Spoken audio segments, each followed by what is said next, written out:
Lap 1. 823. Just chilling with my lip.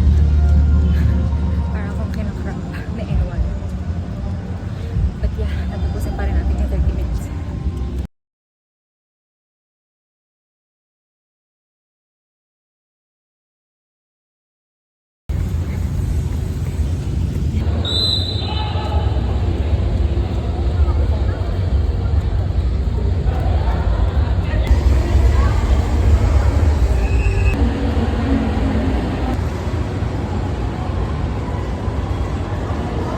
Hello, we are home. So, hindi ako masyado nakapagsalita dun sa truck kasi ang ingay, parang meron silang event bukas. So, nagsiset up sila ng mga bagay-bagay dun.